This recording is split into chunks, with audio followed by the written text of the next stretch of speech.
Boyot tumanida iqtidorli o'quvchilarimiz juda ham ko'p. Ulardan biri Munira O'rinboyeva. IELTS imtihonidan 6,5, xalqaro SAT imtihoni 1370 ball hamda milliy sertifikat egasi. Assalomu alaykum Munira. Assalomu alaykum. Munira, matematikaga qiziqishlaringiz qanday boshlangan? Matematikaga shu bolaligimdan beri qiziqib kelganman. Uyda bobomlar matematik bo'lgan. Shu orqali bobom tufayli matematikaga qiziqaman. Ha, qarang, muddatdan oldin grant asosida talaba bo'lgan ekansiz. Kelajakda yana qanday maqsadlaringiz bor?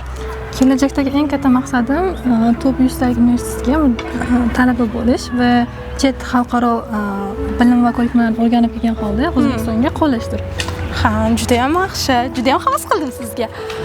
Munira, qarang, sizda siz bilan birga o'qiyotgan, qiziqayotgan o'quvchilarga qanday maslahat berishingiz mumkin?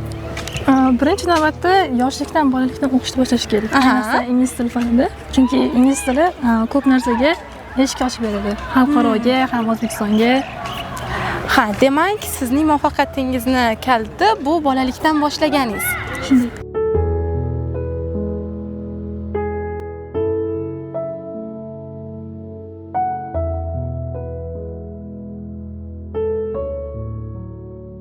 Assalomu alaykum Shohjahon. Va alaykum assalom. Assalomu alaykum.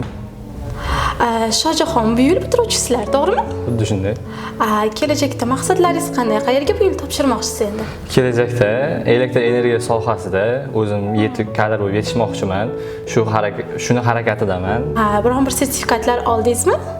Xuddi shunday. Matematika, fizika, ona tili, tarix sertifikatlarini hozir qo'lga kiritdim.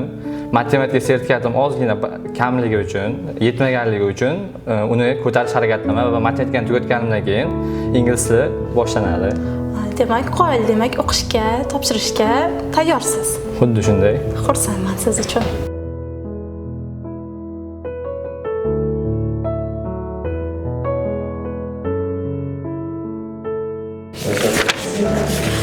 Maktabda aniq fanlar bilan birgalikda ijtimoiy fanlar ham o'rgatilib kelinadi.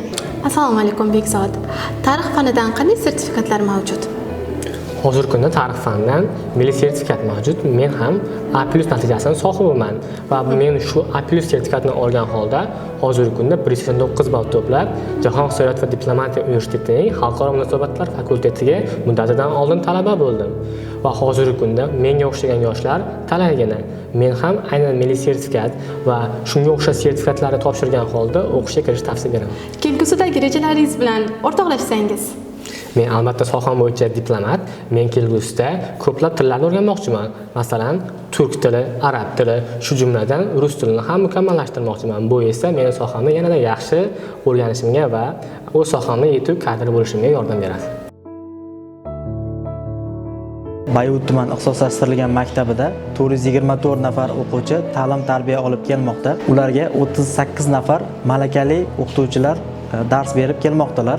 Mazkur o'quv yilimizda 53 nafar bitiruvchilarimiz mavjud. Ulardan 50 nafari, ya'ni 95% milliy, xalqaro hamda unga tenglashtirilgan sertifikatlarni qo'lga kiritishgan va ulardan 4 nafari oliy ta'lim muassasalariga grant asosida qabul qilinganlar. O'tgan yilgi o'quv yili bilan taqqoslaydigan bo'lsak, 37 nafar o'quvchimizning barchasi 100% oliy ta'lim muassasalariga qabul qilingan. Kelgusidagi rejalarimiz esa yurtboshimiz ta'kidlaganlaridek jahon yoshlariga raqobatbardosh yoshlarni chiqarib berishni o'z oldimizga maqsad qilib qo'yganmiz.